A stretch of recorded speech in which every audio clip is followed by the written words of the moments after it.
Pickaxe. Study. And play! Come together on a Windows 11 PC. And for a limited time, college students get The best of both worlds. Get the Unreal College Deal. Everything you need to study and play with select Windows 11 PCs. Eligible students get a year of Microsoft 365 Premium and a year of Xbox Game Pass Ultimate with a custom color Xbox wireless controller. Learn more at windows.com/student offer. While supplies last. Ends June 30th. Terms at aka.ms/collegepc. Pepsi Prebiotic Cola in original and cherry vanilla. That Pepsi taste you love with no artificial sweeteners and 3 grams of prebiotic fiber. Pepsi Prebiotic Cola. Unbelievably Pepsi.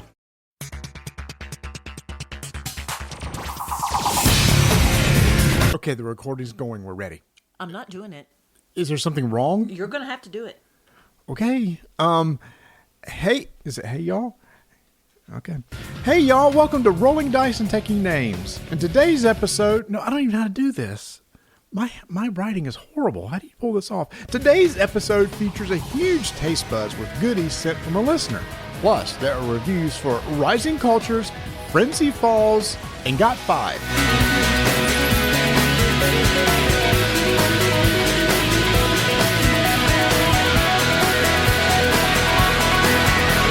That's what you get for not letting me do the intro to the movie episode. Hello and welcome to episode number 376, One Bad Apple, and I'm one of them, Tony. I'm the other one, One Bad Apple. Who's the artist? The Osmonds, who died this week. All of them? No, Donnie's still around. No, you said the Osmonds. I thought all of the them? artist is the Osmonds. No, Alan died this week. He was one of the big songwriters, and One Bad Apple was the song that basically made the Osmonds international. So go listen to it, and you will know it. Okay, talk while we do that. I'm going to talk while you. So yeah, the Osmonds, Marty and I've mentioned this many times on the podcast. Just, growing up, we got to watch the Donnie and Marie show. Every little boy had the Marie crush. Every little girl had the Donnie crush. Marie still looks good for her age. Yeah. No, yeah. So we watched that. The Osmonds were just huge. Back in the 70s, they were riding the wave of the disco, and they had that very folksy sound, and they shifted into rock and roll, or the country to rock and roll, even without the Donnie and Marie song. I'm a little bit country, I'm a little bit rock and roll. Once again, someone else. I mean, I could have listened to I could have listed a few others, but Alan Osmond, he wrote a lot of their stuff, and with his brother Wayne, and he really got him on the charts. I do remember this. So what came up was them doing, a live version with the choreographed dance and stuff, the classic Osmond brother dance from the 70s. Mm-hmm. Yeah. One bad apple spoils the whole bunch, or something like that. I was like, oh, I know that song. I'm sure if I asked Vanessa, I think she was, hold on. Vanessa, were you an Osmonds fan? Yes. Do you know the song One Bad Apple? She doesn't know that one. It's one of their biggest hits. It's hum her a few bars. Down by the Lazy River is the one that I remember. That's the other one he wrote. Okay. So one of the main songwriting Osmond guys passed away. I'm sure the audience loves to hear us talk bantering back and forth with the wife in the other room. Yeah, mine's upstairs working right now. So, do you know Like a Yo-Yo? Now she's tossing me Osmond songs. Do you know Like a Yo-Yo? I do know that one. Okay. Well, no, I don't know that one. Like Vanessa says she could come sing it for us. Well, if she wants to, we got a short show today. So however we can fill the time, bring her on. I mean, well, why not? Here she comes. I can hear her coming. She's getting closer. She's getting a little wet. Nope. No. She will not sing in this mic to be recorded for eternity. Okay. Well, that is the reason for One Bad Apple in episode number 376, and it just fits well. I was wrong, sir. She is approaching the room at this point. She's entering the studio. Oh, no. What is she going to do? Vanessa listened to them on 8-track. I think everybody listens to them on 8-track. They're in the 70s. That's what you popped in the car. That's okay. One Bad Apple. Like, don't she said we got to name it Yo-Yo. Yo-yo, hold on. I can change that. Well, let me see who wrote yo-yo, okay? Oh, no, yeah, one bad apple. We're good. You go listen to One Bad Apple, Vanessa. You'll know it. All right, so back to the show. There's like, oh my gosh, why do I listen to this show? That's, well, we don't know either, everybody. Yo-yo was the one that they did on the Flip Wilson show. Wow. Flip Wilson. Oh my gosh. I hope our audience is mainly Gen Xers because everybody else has left us a long time ago. It's like you guys are making a really obscure references at this point. Oh, well, Flip Wilson, Carol Burnett, all that fun stuff. But hey, oh, goodness. So, Lord of the Rings Ascension. All right. Big announcement this week. Now, Tony, you and I, since it came out in like 2010 or 2011, I can't remember when it was, I've been Ascension fans.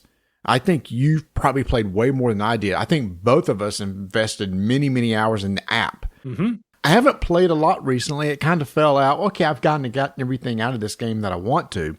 And then lo and behold, they come out and announce, oh, by the way, we're going to do a Lord of the Rings version of Ascension. Anything with Lord of the Rings attached to it, I'm interested. And I know a lot of Lord of the Rings stuff's coming out, but a deck building game with that theme, I think could be really cool. Now, we know nothing about it. It's on GameFound right now, and you can follow the project, and I'm interested enough that I am following the project. Well, I mean, it looks like it's going, it's Ascension, so you'll have the ability to, draft out all the center players, buy the cards, and then probably, I don't know what's going to be, what do you have to defeat down? And I, like you, I have not played Ascension in a very, very long time. I still start it up every once in a while, but I look for games. And, I don't even see anybody out there matchmaking on games right now. That's what's kind of interesting. So maybe this is a way for them to relaunch the title, get a little interest in even the old stuff. Yeah, and so we reached out to Justin Gary, who's the designer of the game. And Justin's been on our show before and said, we're very interested in this. And we may have him on the show in the future as a standalone episode. To talk about the game because I'm really curious. I assume he's just not basically taking the basic Ascension and coming out with some new art and it's just the exact same game. There's probably going to be something that is a little bit of a twist in order to make it more fit the theme of Lord of the Rings. Right. You can't really tell from their description. GameFound, the video that's out there. You're like, okay. You see the card slipping over. I see the various counters, but that doesn't mean anything. You know how you have the various counters. Dreambound was always one of my favorites. It's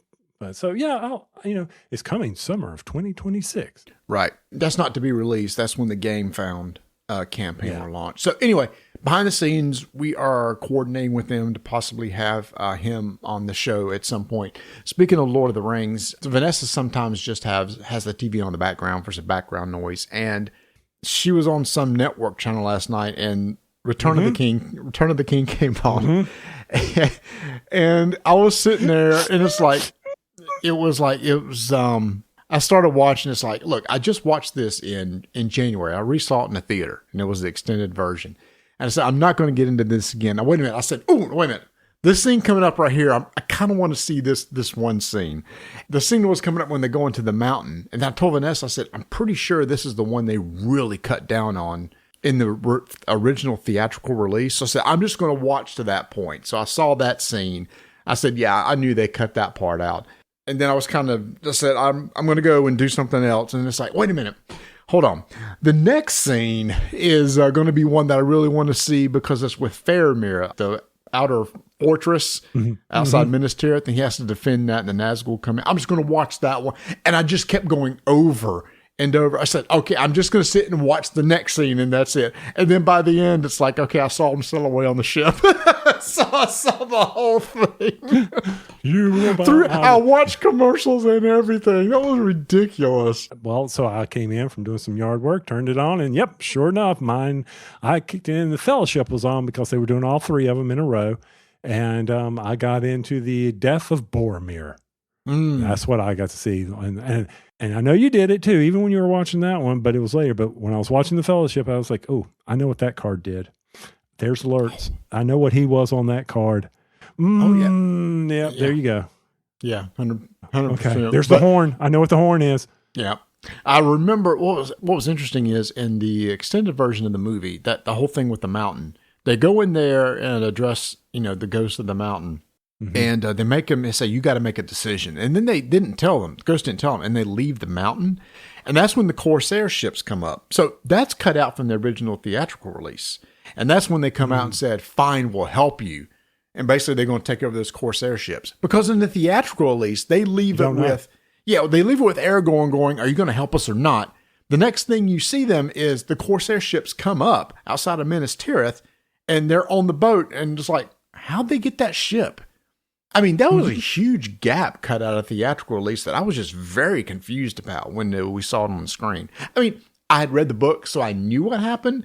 But again, it's like they left out a lot. Mm-hmm. Yeah. All right. Well, I see.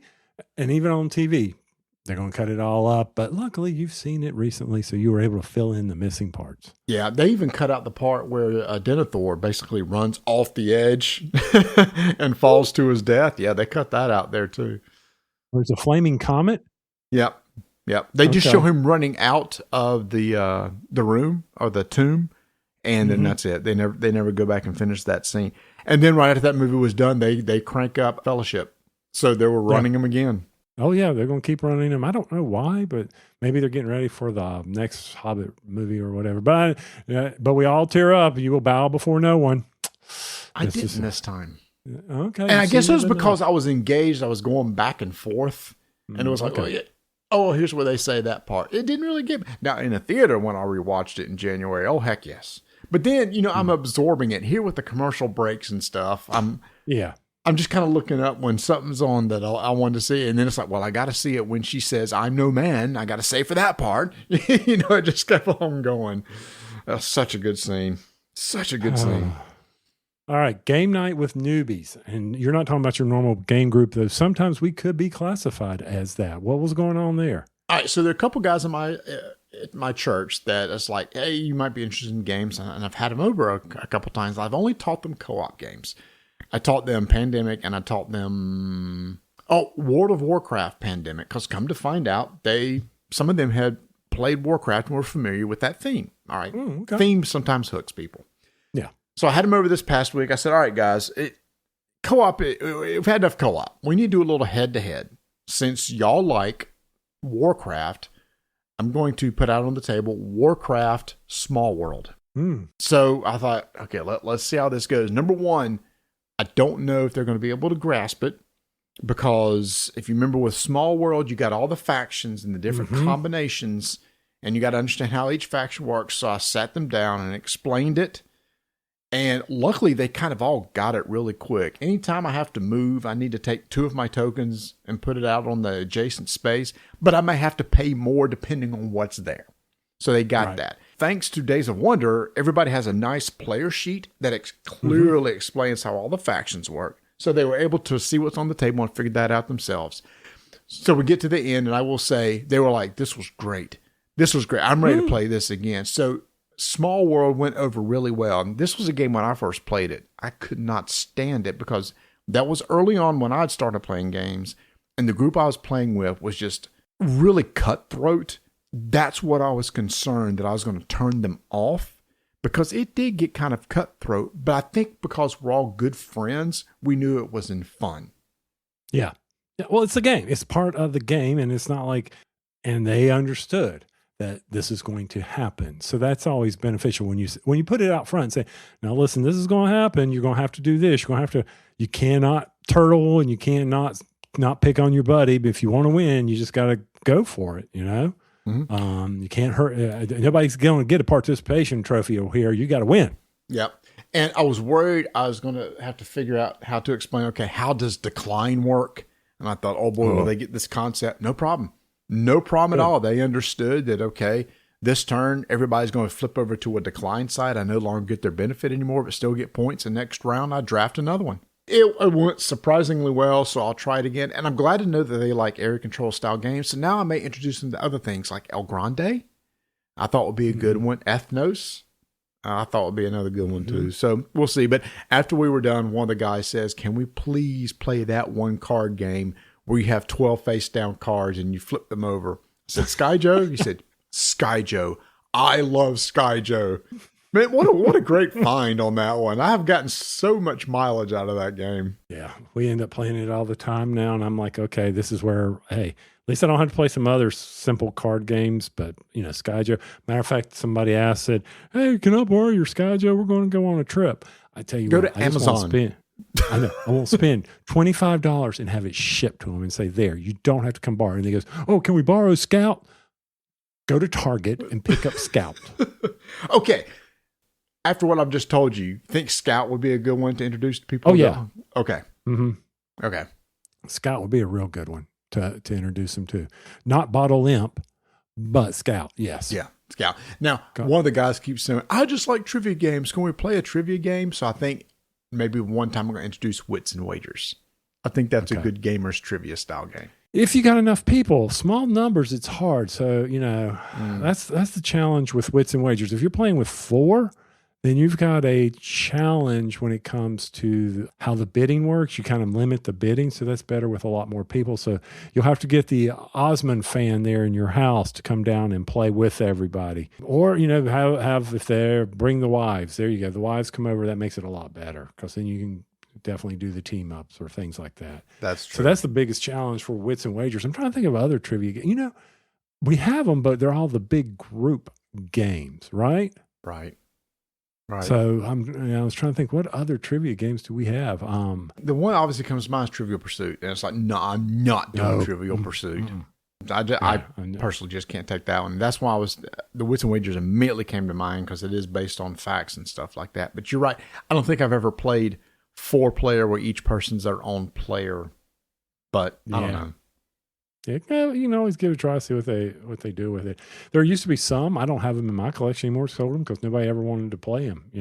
If you're listening to this, a good trivia game that's not Trivial Pursuit, more of a gamers type game. I'm just drawing a blank. Hit us up. You can hit me up on any of our social medias or come to our Discord channel and just let me know. We have a special little section in there where it's just called episodes, where we discuss things in the episode. You come by and say, Marty, I got an idea, or got a good area control game idea. I put this out on social media. What's a good area control? And people were throwing a lot of ones I didn't have, but ones that kept coming up and over again were Small World, El Grande, Ethnos, and I can't remember the other. Somebody suggested Tammany Hall, and I said Tammany Hall is way, way too much for this one.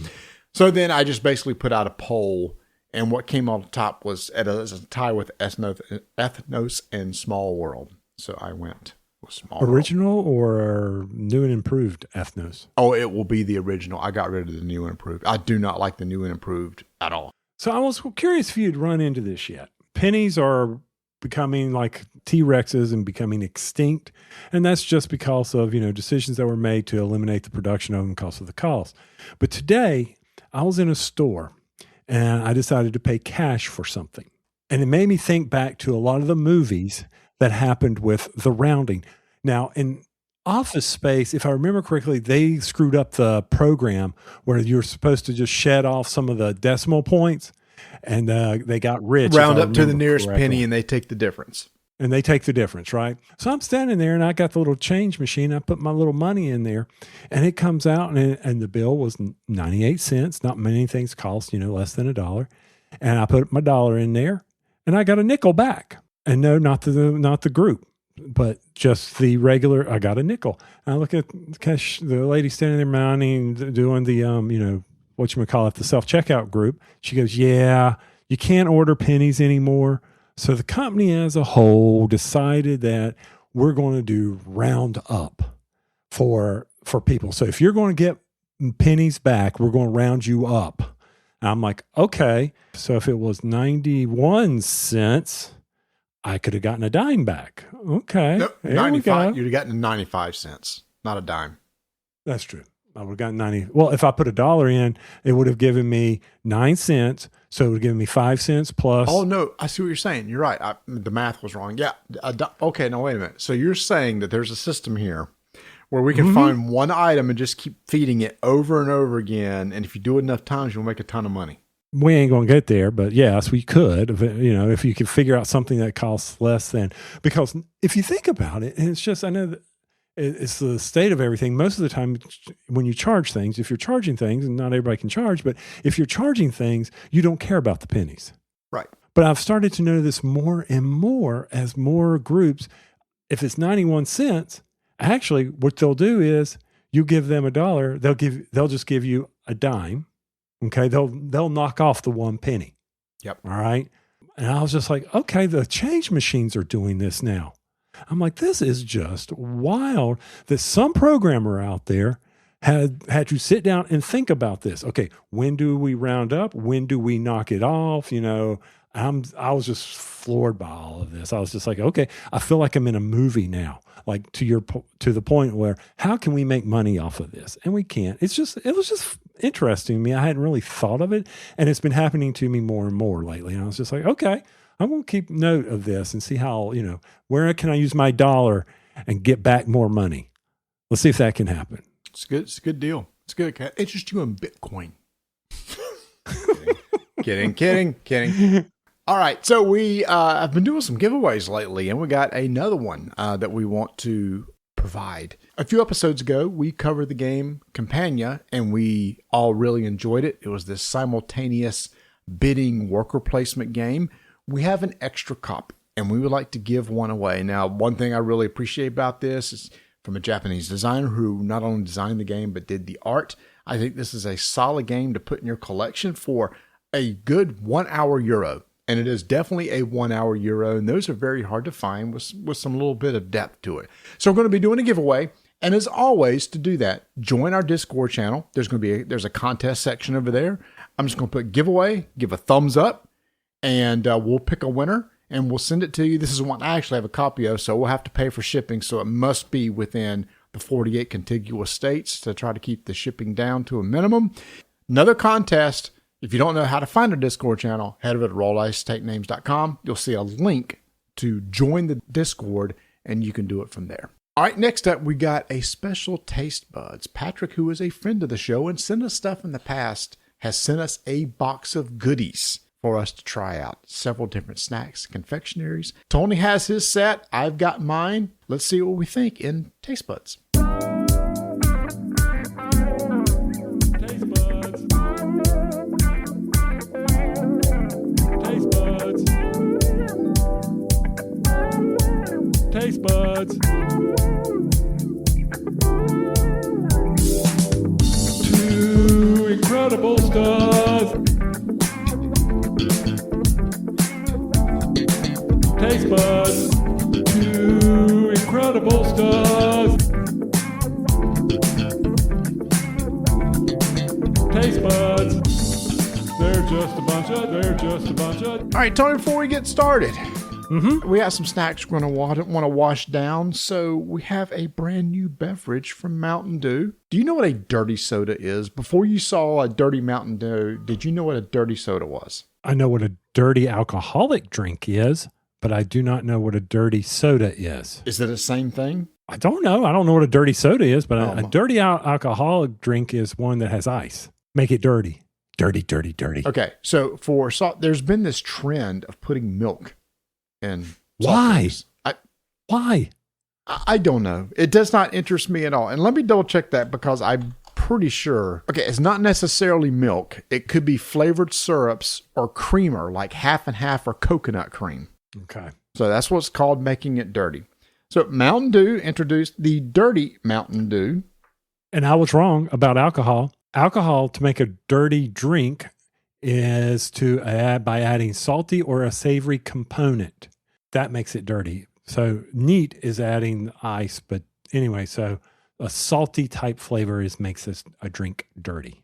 So basically, don't come to us for alcoholic beverage recommendations because neither one of us are in the know.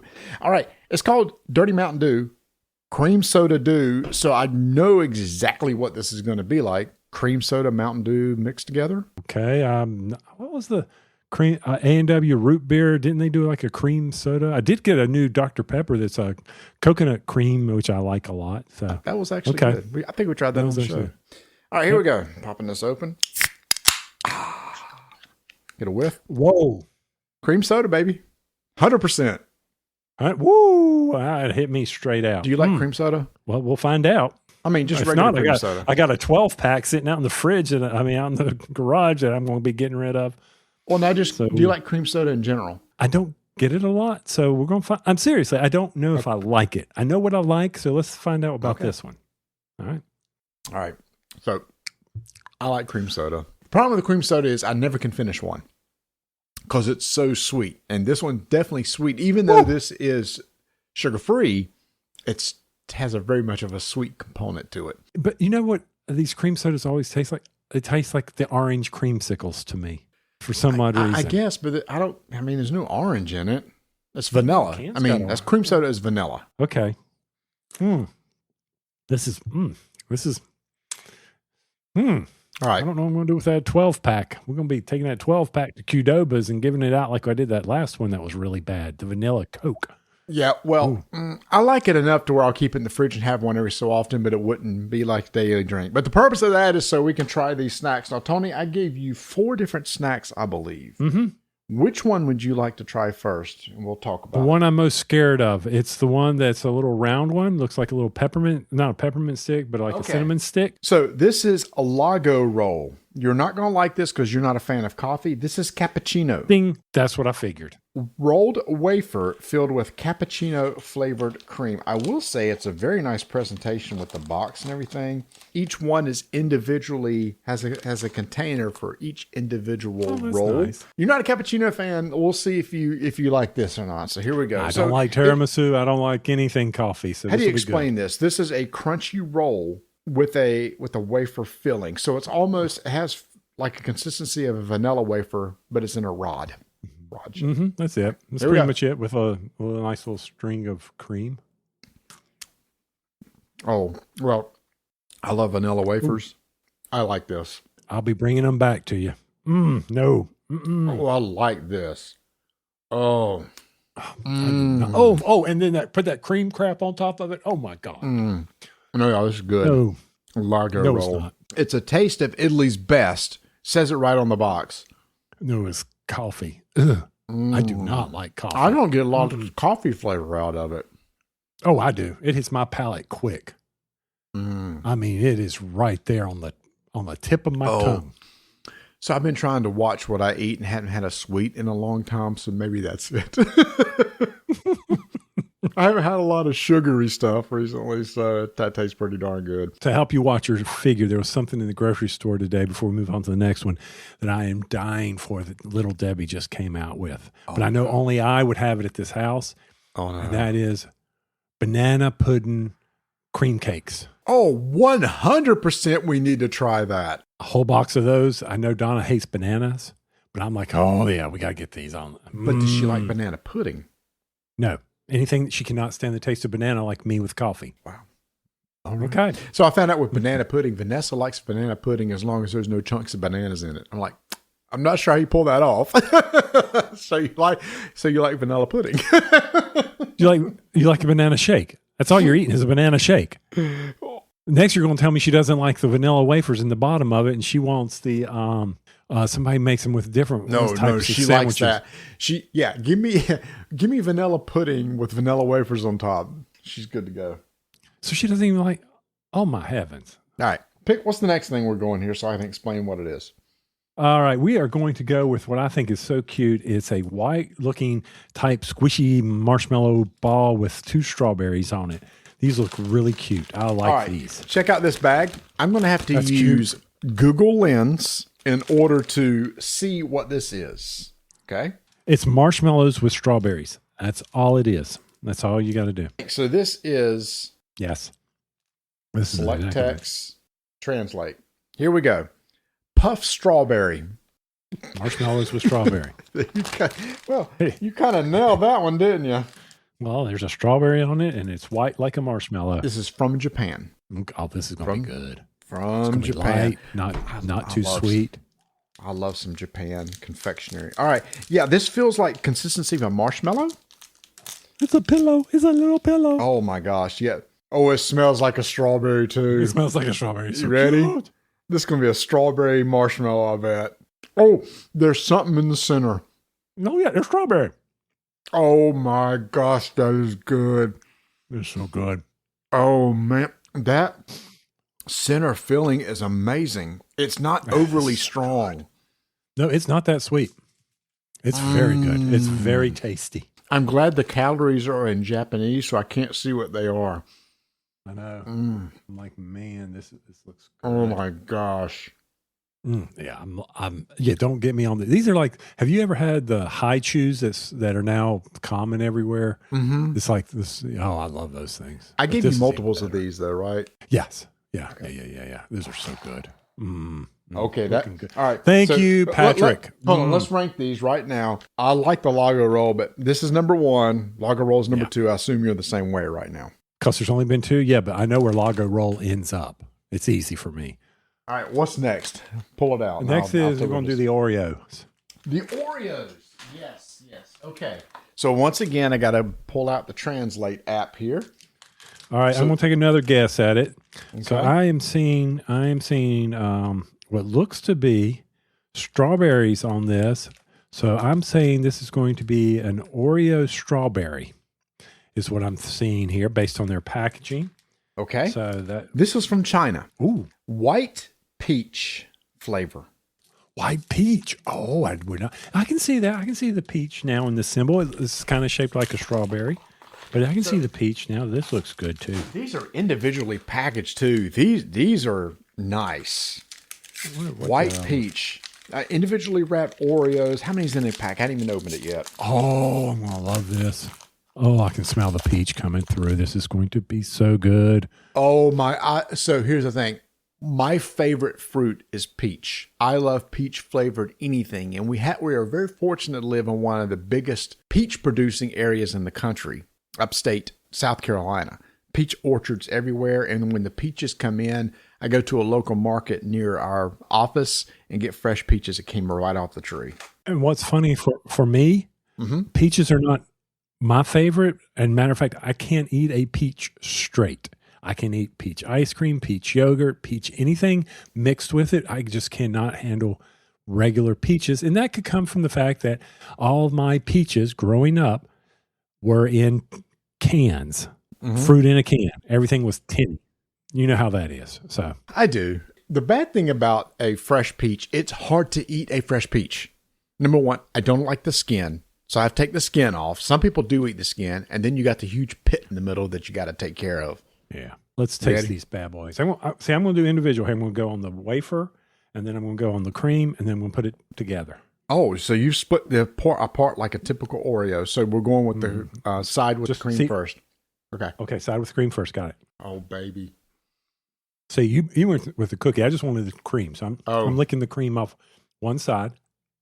Oh, mine didn't come up. Mine came apart literally one cream, one side. That's good. Oh, that's got a good peach flavor. Oh, I didn't think peaches and Oreos would work. It works. I got chocolate and peach. Oh, yeah. The Oreo tastes like your typical chocolate Oreo. Well, no, it doesn't. I taste the Oreo by itself. You're right. It's not as sweet. That's the difference.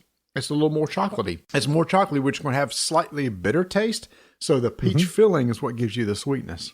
Right. Friends of ours from Taiwan, they're not a big sweet eaters. So, that's why I was like, they should not be as sweet as an Oreo. We are the only ones that oversweet everything. We have a Mexican bakery near us that makes sweet confectionaries that are hardly sweet at all, and I love them. Right. Oh, that's so good. Oh, my gosh. All right, Tony, this is tough. Where do you rank this now with everything else? Lago's at the bottom, I understand. That's number 2 for me, the Oreo peach, because I still got to go strawberry puffy. Man, I'm with you. I think I'd rather have another strawberry puffy than another Oreo, but this was amazing. So the last thing, again, I got to pull out Google Translate. Oh, no, it's an Uzu gummy candy. But it's yellow. YUZU? Let me see where this is from. Uzu gummy. What is YUZU? Any idea? I thought that was a gun, but that's an Uzi. That's Uzi. Uzi. Okay, it's a plant. Here we go. We're learning, y'all. Everybody's learning. It's a highly aromatic, tart East Asian citrus fruit resembling a small, bumpy grapefruit or tangerine.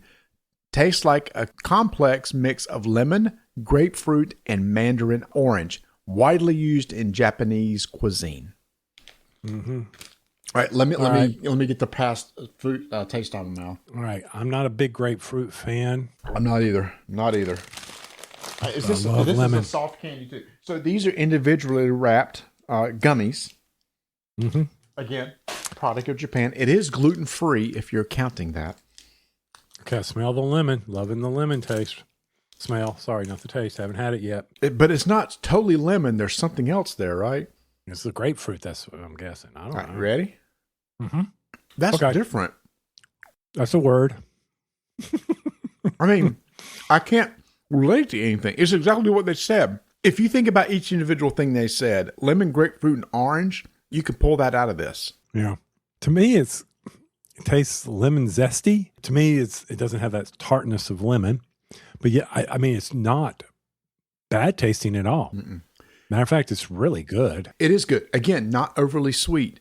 But I'm not a huge fan of grapefruit either. And I get that hint of grapefruit. Mm-hmm. But then there is that lemon and orange in it. So, no, it's good. I'm going to have to, my youngest son is a huge fan of gummies. So I'm going to get him to try this and see what he thinks. All right, so ranking. I guess I'm going to go with the marshmallow strawberry, the Oreo, the Lago roll, and then the gummy. Okay. And mine would be the strawberry, the Oreo, then the yuzu, and then, of course, the Lago roll. Don't ever give that to me again. That's like I should give you durian again. Please, no. No. I was worried when I saw a bunch of Asian stuff. I said, so I swear, one of these. Can you imagine a durian gummy? I gave you one. Oh, that's right. You did. And I gagged. And with nothing to drink on a car trip. Yeah, and I gagged like crazy. And then you got that nasty aftertaste in your mouth. I tried a papaya and it about killed me too. So a papaya? I don't know.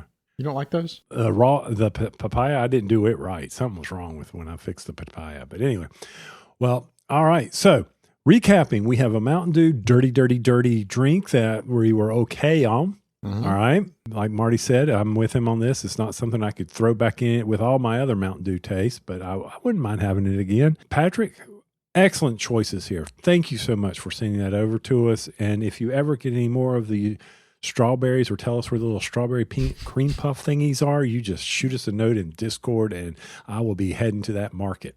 Yeah, all these are really good. Patrick, thank you so much. And if anybody else wants to send us stuff to try on Taste Buds, reach out to us you can contact us several ways through our website where I have our email, Discord, social media. We'll check it out.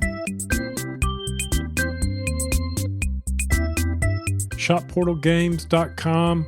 Love those Portal games. Be sure to go check them out right now.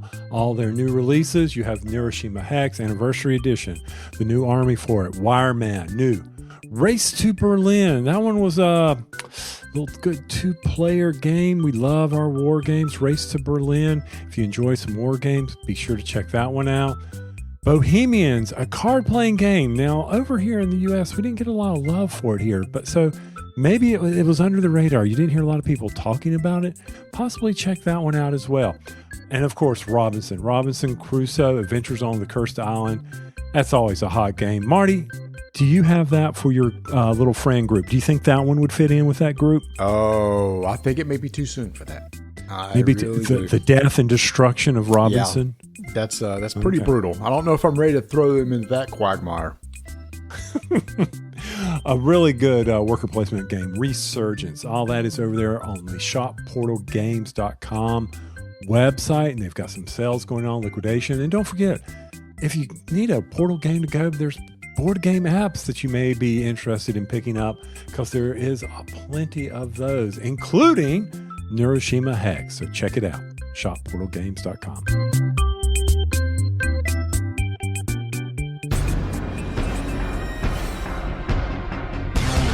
Five-minute initiative begins in 3, 2, 1. From the makers of Flip 7 comes Frenzy Falls.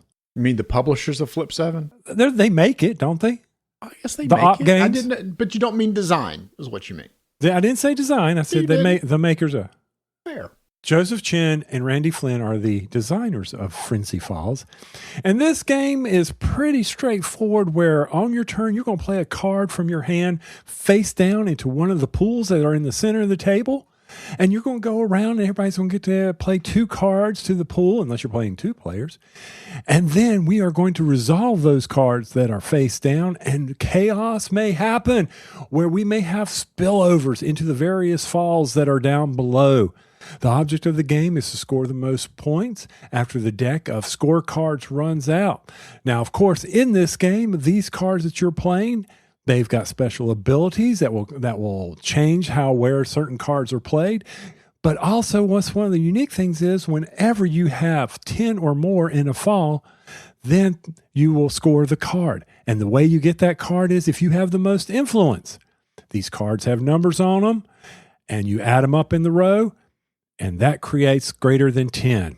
The influence is not always the same for the various card numbers. So I know it's kind of high level, Marty, and you're going to look at me and go, but the general gist is you're going to play cards face down, and then we're going to resolve a bunch of pools, and we're going to keep doing that until the pools are stopped resolving, and we're going to be putting out new pools. Yeah. The thing is, though, is when do you trigger that fall, to resolve that, and who's going to get the points?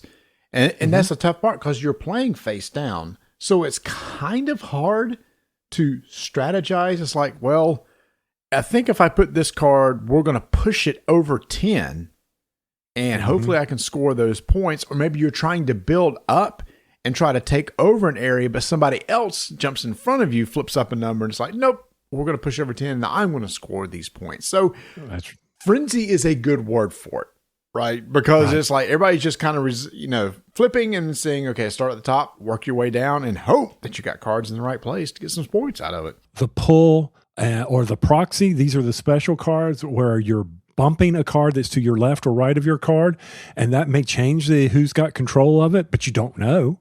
So there's no strategy there, but you may say, I'm going to bump this because I know what's there. Pull, you're going to pull a card from somewhere. And then proxy is, hey, pull I've a card, got a you mean from another row? Yeah, pull it from any row. Yep. Proxy is, hey, this card is sitting there. This is the one where you can say, okay, how will I dictate it? I've got this proxy here. I'm going to play another card from my hand in place of that one. Yeah. So that kind of helps you. So that's the chaos that can happen from there. And if you don't get 10 or more, then that pool doesn't resolve. Yeah, it doesn't. So you move on to the next one. So they may resolve in the next round. I mean, the game plays very quick, but I will say this about this. I played this with 6 people. Oh. And it played a lot better than when you and I played it with just 3 people. And the reason being exactly? A lot more chaos. Okay. A lot more. It went a lot faster. There was a lot more tension to it. There's a little bit more strategy. Like, I'm seeing where that player, because everybody has their own cards and everybody has the same types of cards. But I'm like, they've got at least 3 in that row. They probably have the most influence. But maybe I want to bump them and they don't realize I've got bumped. So there's a little bit, and then, all right, now they don't and I have it. So there was a little bit more shenanigans going on than what we had with 3 players. Yep. Yeah, so then I wish I had a chance to play with 6 because I felt 3 players was a little flat. So it does sound like the more players with this game, the better. And I guess the name says that, right? You say there's more chaos. Frenzy Falls, a big frenzy. The nice thing about this, it's a very easy game to teach. Once people see how it works, especially resolving from the top row on down, once they kind of get the hang of that, then they can kind of hang in there and play. And what do you think it plays in? What did 6 players take you? 10, 15 minutes? It took us a little bit long. It took us about actually 30 minutes because you keep adding more scorecards the more players you have. Got it. Okay. And if there's any strategy about resolving them, because, some of the scorecards have higher points on them and people are going for those, but the ones with the low score points, not many have, so you may be able to take it. But, all in all, it's a very light family game. Definitely not for those heavy strategists out there. But I will say this, because I can say this for the Op Games, it's not Flip 7. That is Frenzy Falls from the Op Games. 5-minute initiative is complete. If you've listened to this show for any sort of amount of time, well, first, thank you, and I'm surprised you're still here. But you'll know that we are big fans of Capstone games. We have been fans ever since they started. And the reason why is because they bring some really interesting Euros to the market. So anytime something new comes out, we're interested. Now, you may know Capstone, Tony, for Art Nova, which has become their huge evergreen title. I mean, they kind of live off Art Nova right now, and congrats to them. It's an extremely popular game. Anytime we get stuff that's coming out, we'll say, hey, this might be interesting to look at. And one thing I've been a fan of over the past recent years are Civ-style games. And we've covered a lot of two-player games. So, Tony, they sent us a copy of Rising Cultures. This is a two-player Civ-themed game that uses multi-use cards, which typically we are big fans of. You have a card in your hand that can do multiple things, but the fun in the game is choosing when do I use what, when, where, and how. I'm going to go back a few things that you said. Yeah, Capstone, big fan. But if you think back, one of the first conferences we ever went to was Origins. And I remember sitting there and some guys came up and they played this. You got to try this game. And it was 7 Wonders. One of the very first games that I really fell in love with, you know, It had that mechanics, the card drafting, everything that we love here. So when you told me about this game and said, hey, this has got a 7 Wonders feel to it, you think you'd like it? And I said, well, yeah, I like 7 Wonders, so why wouldn't I? And you were exactly right. Civ building, doing everything kind of in my own, arena. The only thing that this game was missing is card passing. Yeah, it's not really built for that because it comes with 4 different civilizations, including Persia, Rome, Egypt, and Abbasid Caliphate. Ooh, well done, sir. Well done. Well, I don't know. I could be wrong. Each of these are extremely different in how they play. Each has their own deck of cards, and each has their own civilization overview. It's a 2-page overview for each civilization that you have, and you need to read this before you start playing with that deck because it kind of tells you, okay, this deck has this is how it is expected to be used. Now, Tony, you and I have played through every single civilization, so we know how they all work. It does have very much that feel of 7 Wonders in that one of the basic things you can do with your cards is it has a resource generation at the bottom. And on your turn, you're going to have 4 cards in your hand, and you're going to play 3 of those cards to be able to use for multiple different things. One of those is put them at the bottom of your board, and that will generate a type of resource based on icons at the top of that card. It could be wood, brick, gold, etc. And those resources are used to pay for other cards to put into play, such as leaders and buildings. But Tony, you don't necessarily spend them. Those are just the minimum requirements that you have to put those other buildings into play, which is how you kind of start building your engine. Right. And this is probably one of the first hard decisions you have to make with this game is you have the cards and you're looking at them and you're like, okay, there's 4 types of resources. There's wood, brick, stone, and gold. The cards all, of course, have different resources on them. And you're sitting there looking at them and you're like, man, I really need gold to be able to, when I play this card later that I have in my hand, but I'm giving up something I also want. And you have to start making those decisions as to, okay, how am I going to best gain victory points? Because guess what? Whoever has the most victory points wins in this game.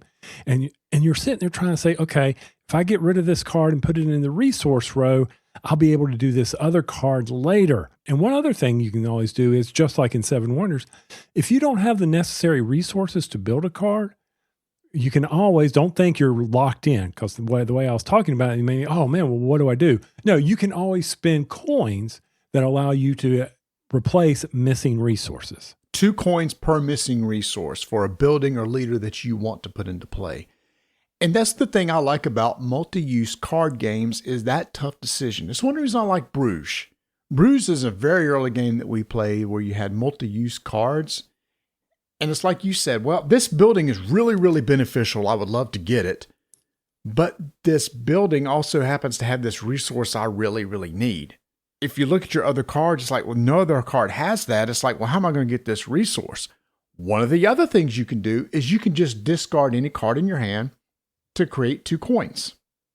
So if you are missing some of the resources to build, like you said, you can replace those with coins. One way to get coins is to toss a card and get 2 coins in return. So you got some resources in place. The next thing you can do is, like I just said, you can build a building or a leader using those resources. As Marty well stated, you don't get rid of them.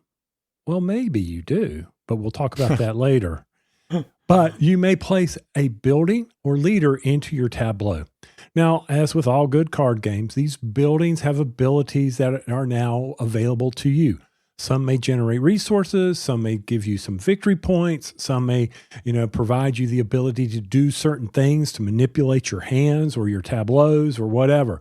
There's all these buildings, and they're all different for each of the 4 races. So like Marty's already said, you have your handy dandy sheet of 4 pages or how many ever. There's 2 big ones that talk about all your buildings, which was one of the things in this game we were constantly doing is looking at, okay, what's this building do? You'll eventually learn it as you play it over time and recognize the symbols. Matter of fact, the iconography is really solid on this game to where the first time we played this and I was learning them, I'm like, okay, I see how it applies to this civilization that I'm playing now. So I appreciate Capstone keeping that structure throughout the game. So you mentioned a resource card in your resource row may be used for something else. That's correct, because whenever you construct a building or place a leader, you can take the resource card that's at the bottom of your stack, because every time you place a resource card, you put it on top of an existing card that's there. You take the last one you put into place and you can flip it over and apply it towards your progress meter on your civilization board. Everybody has a civilization board that you use as kind of a reference and also to progress on basically it's almost like a tech tree. The more you progress up this meter, this bar, it's going to unlock additional abilities based on the civilization. Again, every civilization is unique, but you can't progress until you actually build something. But there's a cost to it, right? So even though you progressed in your civilization tech tree, you just lost potentially valuable resources that you need to replace in a later turn. Oh man, this sucks. I'm sitting here going, wait a minute. I want to really progress up this, but I don't want to give up this resource because this other card in my hand really needs this resource. Well, dadgummit, but I really want to unlock this building. Now, you've reached a portion of your civilization where the people are really happy, and guess what? You want to advance your civilization into the next era, into the golden era. You can do that by flipping over your civilization by paying the necessary coins. And if you've upgraded your progression, you get a discount. Paying 7 coins minus your progression, you now flip over your civilization. And guess what happens based on where you've progressed? Other things may be unlocked. It may be a way to get victory points. So another decision that you have to make. So actually getting rid of those resources can help you out in advancing your civilization by reducing the cost, as well as unlocking additional bonuses that you can use on your turn.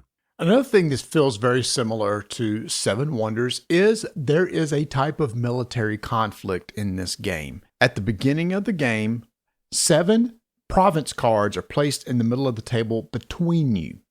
And each of these progress cards has military icons on them, whether it be a sword, a horse, or I can't remember what the third symbol was, like a star or something like that. A shield, is that what it was? It's shield. And you're basically fighting over these province cards because one can be taken each round. They're also your round markers because there's 7 of them out there. How you do that is the last thing you can do with the card in your hand, it has a symbol on it that could be one of the 3 military symbols, horse, shield, sword. And you turn it to that side and put it on the right side of the board to indicate your military strength. And what happens is at the end of a round, we look at the province card we're fighting for. And whoever has the most icons of that particular military, like maybe it's horses, whoever has the most horses wins that card. That card also gives you bonuses. It could be additional resources. It could be special abilities. So the player interaction part of this game is fighting over those province cards that happened at the very end of the round. So once again, another hard decision to make. Now the province cards, Marty, when you do that at the end of the province round and we resolve this thing, do you get to keep that military strength? You do not. I do like this too. It's kind of a balancing act because if you win a province card, you must discard the last military card that you put into play on your board. However, because all these are unique civilizations, some can get around that. For example, I played Rome. Rome loved to battle, and they have an option. If they win a province card, they can pay 2 coins, and if they do, they get to keep the military card instead of giving it up. And one of the ones I played, Persia, allowed you to count wild province icons, military strength, not the province icons. Now, there on these province cards, when you win them, there are icons that can help you in-game scoring. So by having various sets or maybe a collection of them, all depends on what the scoring is. Now, there's 7 of them out there, but overall there is a total of 15 in the game. So a lot of replayability for the province cards. A round goes like this. You draw 4 cards, you play 3, the 4th one goes back on the top of your deck. That helps you plan for the next round. You know, it's like, all right, I'm going to put this card back. And next round, I plan on building that card or maybe using that card for something else. So it gives you a little bit of planning into the future. You're going to rinse, repeat for 7 rounds. And at the very end, all the cards have been played. You're going to calculate all those points. The person with the most points wins. Now, we said that there are 4 civilizations involved. Marty told you a little about the one he played. One that I had, Persia. Okay, that was had a unique ability to it, which was different than everybody else. It allowed you to bottom deck and not put that card on top, like we said at the end of the round, but you could bottom deck it so that you could get fresh new 4 cards. I also got to play Egypt, which had this whole Nile River thing where your opponent and you had the ability to do actions on your turn that were very beneficial as you built out the trading along the Nile. Now, what was the other one, Marty? You had the Abbasid Caliphate. And what that one does, that had to do with technology. Funny enough, the icons for technology were green, like in 7 Wonders. It was about building up different technologies over the course of the game and taking advantage of those. So you can see all 4 are extremely unique. So every time you play with a different faction. It's going to feel different. And the person you're playing against, it's going to feel different. I will say, Tony, I really was impressed with the card play of this game. Again, 1 card has 4 different things on it. It costs to play the card, resources it can generate, a military icon that can be used to upgrade your military, and a little progress icon that will also potentially be used in order to go up basically your tech tree. All those on 1 card. And so the best thing to me about this game is how to best utilize those cards, which I like with any multi-use card game. Okay. One of the things I found was the difference in the civilizations. I really liked how they all played different. We played all of them, and I really liked that if you were to teach someone, maybe, Persia seemed more straightforward to me, where yours with Abbasid Caliphate with the technology seemed to be a real challenge. And I will say, Egypt seemed pretty hard too. So I like the difficulty in the civilizations. I mean, I did actually feel like there were certain difficulties associated with them. When you played Persia, you were generating coins like crazy. I mean, you had all these ways to make sure that you had coins where it may have been a little bit tougher for other civilizations. Probably the biggest knock for me on this game is in Civ games, you typically have tons of player interaction. So I'm immediately thinking, there's a map, we're fighting over areas and lands and stuff. And while you are going after those province cards in the middle, the player interaction is more of that of 7 Wonders when it comes to military strength. You're just comparing it against somebody else on how well you did. But the rest of the game, you're kind of doing your own thing. So Tony, when we played the game where you was playing Persia, I missed a lot of the things that you were doing and you were putting out into play. And some of that was the wild for the military strength. I just totally missed and thought I had it. But you actually ended up winning a couple province cards because I just didn't catch that. That's one of those things too. We talked about the solitaire thing about some of the games. It's like you just miss what other people do. I should have paid better attention because you aren't playing simultaneously. It's I play a card, you play a card, and back and forth till we're done. I will say at the end of the game, the progress marker is worth victory points. So that's kind of, and the victory points are kind of tight in this game. To me, it didn't really feel like, did it matter who went first? And it kind of did because of that because of the military. If the military wasn't in there, it wouldn't have mattered. You know what I'm saying here? Because see how the balance of it is. But when you're playing a card, it's good to say, hey, this card's come out. It's got this ability so that you are aware of it, especially when there's interaction. And when I was playing the Egypt, it was constantly, okay, this is what the Nile card can do, which gives you that ability versus mine. And it was like, okay, we didn't really use that very well, by the way. So when we play this again, we'll definitely get Egypt on the table again. To take advantage of an ability of the Nile card, you had to pay a coin to use it. The other player could take that coin at that point too. So it was a decision, well, I can use this ability, which would be nice. But then on your turn, you could go, oh, sweet, that's a free coin for me. Probably that's one of the biggest things, I think, well, for me too, was the lack of interaction for this type of game. I was expecting a little bit more with the battling. But one thing I will say, the positive was that I never felt like one of us was running away with it. Like, oh my gosh, you've built up all this military strength. Guess what? You're going to dominate all the provinces. Maybe they weren't those big scoring swings. Now that we did see a couple that were that way, but generally they weren't a huge swing that maybe I couldn't offset it with my own civilization. It's funny. After we played this, I reached out to my contacts at Capstone. I said, look, I think the card play of this is absolutely brilliant. The art is super nice. It's classic art style that you would expect. It's not cartoony or anything like that. The production is top notch with the boards and everything. I said, I wish you could go back to the designers, which are Isak Christensen and Francesco Testini, and say, hey, take this engine, this building mechanic of these multi-use cards, and make a 4-player game that has a little more interaction. I think that would be a blast, having 4 people kind of doing this. But maybe there's a way to do a map, right? Like with we like Clash of Cultures. Maybe not something that long or in depth, but maybe there's some way where using military, you're actually fighting over control of a map, but you're still using the multi-use cards to create your resources and build buildings to help you along the way. Well, overall, I thought it was a good 2-player game. I like the speed of it. I mean, it didn't stay on the table too long. And I definitely like the replayability that we get with the province cards. So anytime you want to play and we got time, let's put it on the table.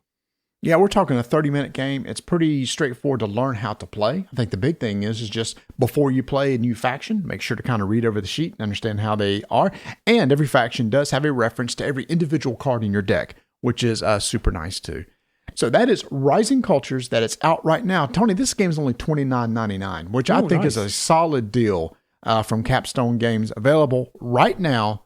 Rising Cultures 2-player Civ game. If you like Seven Wonders, last thing, Tony, I like the 2-player version of this more than I do the 2-player version of Seven Wonders. Oh, good point. Even the Lord of the Ring 2-player version of Seven Wonders? I'm not comparing Lord of the Rings. I'm comparing the basic because that's more basic to the Civilization versus Civilization. See, now we're going to extend this out a little bit because let's talk about that. So in the Lord of the Rings, you had the race to get to the mount. I'm right? ignoring Lord of the Rings. I know you're not, but you can't. I can. I'm just saying the base Seven Wonders 2-player game. Well, the Lord of the Rings is different because that's not a points thing. That's literally you just doing a race to the end. Yes, I would agree. But there seems to be all right, fine. Okay. I was thinking there was more interaction. I like the multi-use cards of this more so than the drafting pyramid than I do in the Seven Wonders duel. Okay.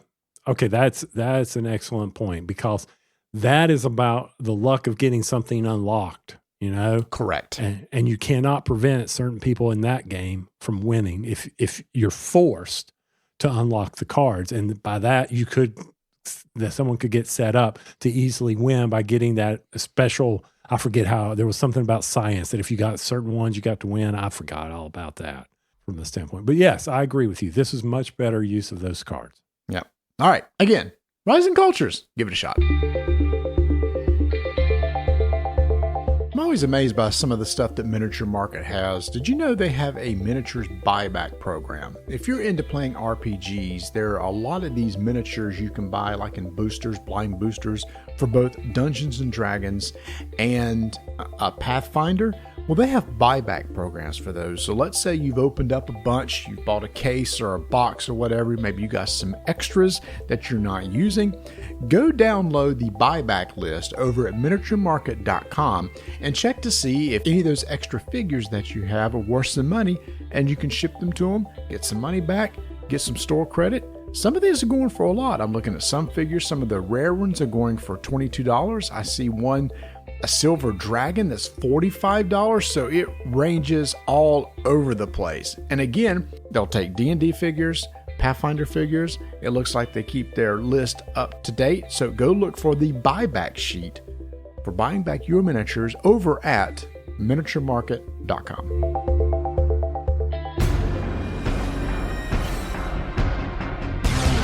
Five-minute initiative begins in 3, 2, 1. If there's one type of game that Tony and I may be almost polar opposites on, is deduction games.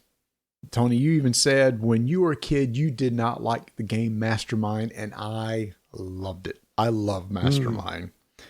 So I've always liked logic games. We got a new one from Blue Orange Games called Got 5. The designer is Johan Levet. And if you're thinking, does that name sound familiar? It might, because he also designed Turing Machine, a mathematical deduction game, and Chronologic, which we've also covered on the show. But this game, Got 5, is way easier than either one of those, which I like. This is a good introduction to deduction games for new players, but me, as a gamer, really enjoyed it. So Tony, and there you have a pool of face-down tiles in the middle of the table, 5 different colors. At the beginning of the game, each is going to take one of each color, and they have numbers on the other side.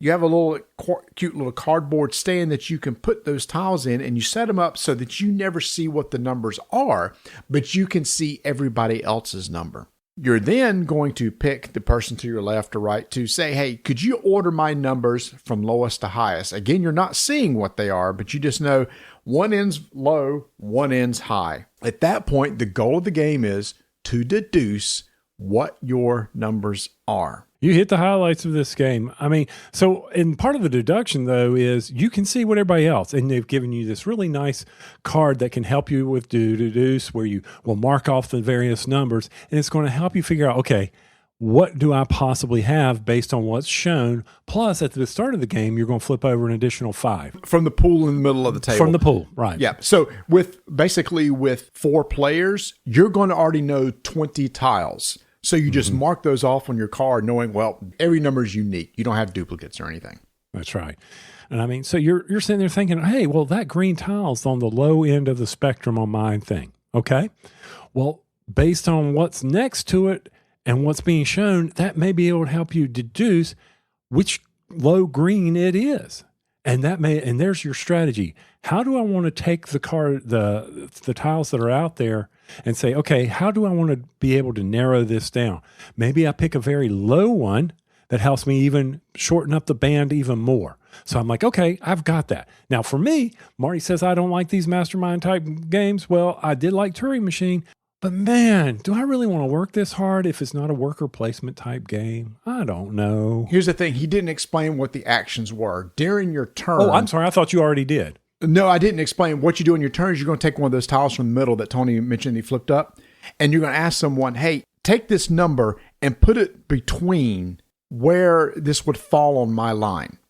So if you have, let's say, a 30 and 40 that you don't see, and I pick 32, somebody will slot that 32 between those two tiles on your board in front of you. Then you know, okay, everything to this side is higher than 32. Everything to the other side is lower than. Now you can start crossing stuff off on your sheet to help you out. The other thing you can do is every tile either has 1 to 3 dots on them. So you can also take one of those tiles, put it in front of one of your existing tiles and say, do these 2 tiles, the one I can't see and the one I see, have the same number of dots? And you may think, well, how does that help? Well, once you play it, you would understand. It's like, man, I've got 3 green that I know that it is, and it's either 1, 2, or 3 dots. So now you can pull one and go, is it the 3? And somebody says it's a match, then boom, you know exactly what the green one is. Mm-hmm. And you can quickly narrow that down because, oh, look, it's on the high end of the spectrum. It's got 3 dots. Then it's either this number or that number. One or one, you're able to quickly narrow it down based on what else is out there. Goal of the end of the game is to say what all 5 numbers are and get them right, which I will never accomplish, but that's okay. I'm fine with that. All right. This game is, oh man, this is definitely much better than Mastermind. So if I were to recommend it to someone, I'd say, you really need to consider this one. This plays 8 and up, and it's a good thinker, but it's not that difficult. And it only plays in 10 to 15 minutes. Turing Machine takes longer than that. Yeah. And so, for example, earlier in the show, I talked about having new people over to my game night. I could not imagine to them explaining Turing Machine with all the symbols and what they mean and how you read cards. This I had out and was going to teach. We just ran out of time because the teach is literally 2 to 3 minutes, and then you're just off and running, and it just resets over and over again. Vanessa's already said, this game sounds good. We're bringing it out at Mother's Day, and we're going to play that with my family. And the production is amazing. The little tiles, we got the little eyes on them. They're so cute. So yeah, this is a fun one. And I mean, maybe if I wanted to spend more time trying to figure things out, I'd play this more often. But no, this is all you, man. No, I do. I'm keeping this bad boy. I love deduction games, so I love Got 5. Again, I think it's easier to teach than some of his other games, which is exactly what I wanted for my little family get-togethers. This is Got 5 from Blue Orange. 5-minute initiative is complete.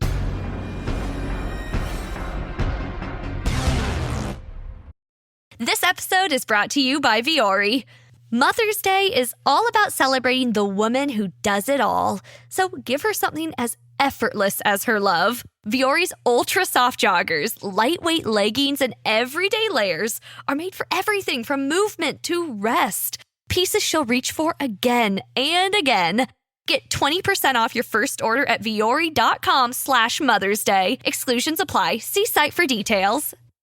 Well, it only took me a while to make this happen, but eWin, y'all know eWin. We talk about it on the show because we sit in our eWin gaming chairs as we record these things, make sure our little hind ends are nice and comfortable. If you head over to eWin right now and use the code RDTN, you can get 30% off on any of their products, which is way better than what they're advertising right now, which is 15% off of Mother's Day, and they always have these sales going on, but be sure to use RDTN, get 30% off.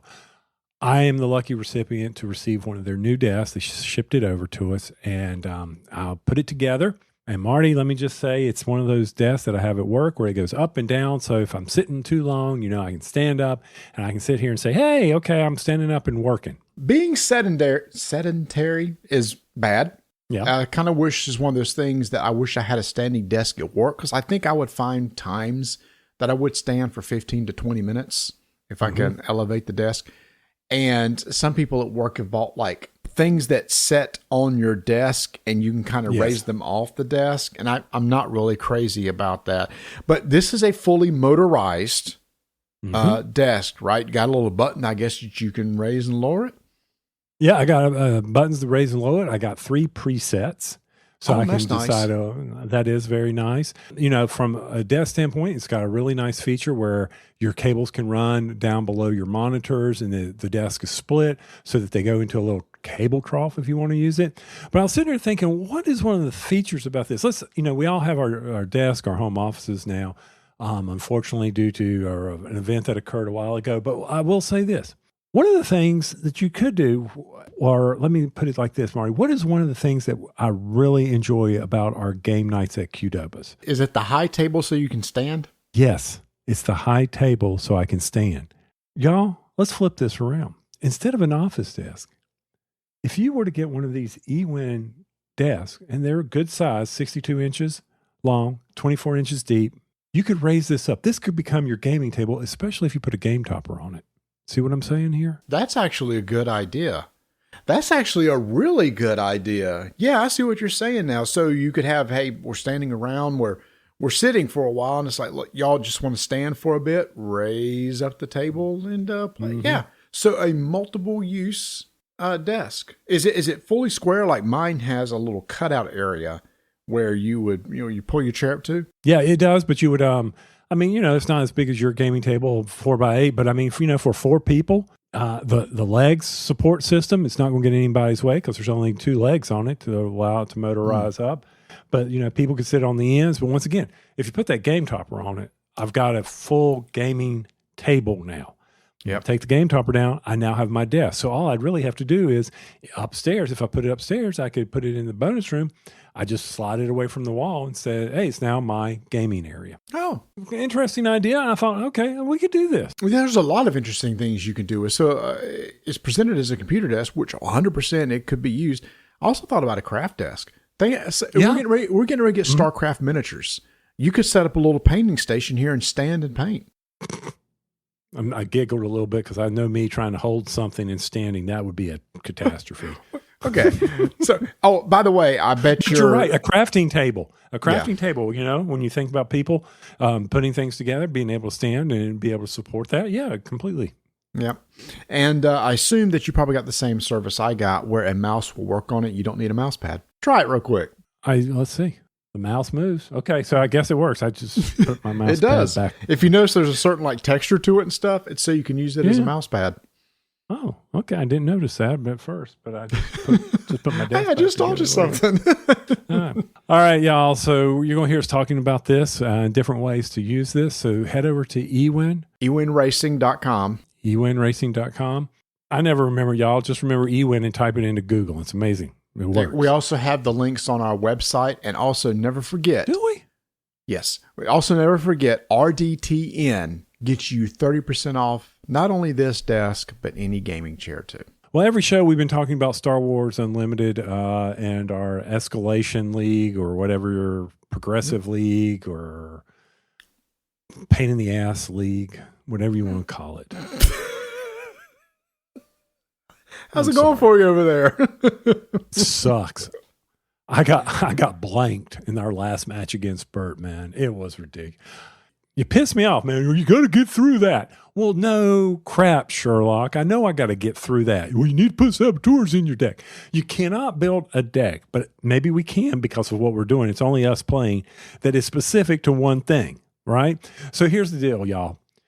We've all got that out there. Han Solo's coming out, and as Han Solo attacks, he gets stronger and stronger and stronger. Over time, he has a shield. You got to take him out. There's no doubt about that. You got to get him out early, or he is going to wipe you by round 6. So you got to saboteur him. You got to get through his shield and knock him out early before he gets so strong. Yes, my deck does not. It has a bunch of sentinels in it. Sentinels allow they have to be attacked first before people go after your base. And let me just say this. Fine, I'll put some saboteurs. You and I are playing in next. So don't change your freaking deck on me because that is a specific action to a specific deck. You're supposed to be versatile. All right? No, I agree. A lot of us are building for Han because everybody's doing it. Now, to be fair, Han hasn't been effective for me at all. Both Bert and Mark basically took care of Han, and I took care of Han myself because I'm playing with the leader where you can exhaust her and deal 1 damage. So as soon as Han hits the table, not deal 1 damage, defeat a card with only 1 health, he comes out with 1 health. I don't give a crap about the shields. So I will annihilate Han as soon as it shows up. So it's ineffective against my leader. But yeah, you still got to deal with it somehow if you don't have that leader. Yeah, but if let's say you've used your leader to defeat something else, but then he gets an experience tournament, but you'll take him out the next round because before. Well, it depends, right? Because there are other tricks. If I use my leader, Han comes out. There are other ways to give experience tokens to things already on the table. So as soon as he gets an experience token, the leader does no good anyway. No. So I would be tempted to go ahead and claim initiative and try to kill it first thing next turn. But again, the person I'm playing against may have, I've got a trump card here. As soon as I play Han, I'm going to play another card to give an experience token to somebody else and give him +1/+1 essentially. It's it's one of those things though, because we are playing with essentially a limited card pool. It will be interesting to see once we just start making custom decks with everything in our libraries to see what we come up with. Mm-hmm. Yeah. I was fine with the game. I don't really care about winning or losing because I know we were just having fun and enjoying the game.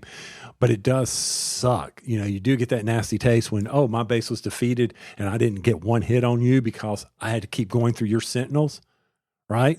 There was nothing, and I didn't have any space out yet. And all my space had not shown up. They were probably all on the bottom of my deck. I'm like, this sucks, you know? Where am I going to go? And yeah, oh, wait, hey, I finally got a big guy out there that had grit that could do 13 damage on one turn. And I'm like, it doesn't matter. It was way too late. I was like, man, okay, fine, whatever. Throw in the towel. So you and I, next time. So next time we record, I'll be coming back and saying this game really sucks because I went 0-2 again. But I'm going to make sure I got something. I'm going to try another leader. This will be leader number 3 for me. So I'm going to see what I got. The one I had was, give somebody an experience token, give somebody a credit. Bert didn't really get to use them that much, which was interesting. But it does give you the ability to put something bigger sooner on the table, right? Yep. Yeah, and this is our last week of that, so I assume now we'll probably start building stuff our own. I did get the 4 brand new Twin Suns deck, so y'all, if you're want to experience this but want to play multiplayer, Fantasy Flight has come out with 4 pre-built Twin Suns decks, each with different characters and actually unique cards in this that can only be used in Twin Suns. So that's available right now, and I've got all 4, so maybe there's one night we crack all those open and just play against each other. I'll do anything. Hey, it's easy to lose. Reset it up. Let's go again. But with that, keep rolling dice. Speaking of losing and taking names. Hey, y'all, thanks for listening. Don't forget, we have a contest going on right now. And to join that contest, you need to join our Discord channel. You can do so by going over to rolldicetakenames.com. Hit that invite link, and while you're there, you can subscribe to our podcast. In addition, you can join our social medias. And what the heck, if you're subscribed to the podcast using iTunes or something, we love a review. We haven't had a review in a while, and that just helps us get more listens. And we'll catch you next time. Hey, Marty. Yeah. Why do you never take a banana pudding to a party? I don't know. Why do you never take a banana pudding to a party? Because it tends to split.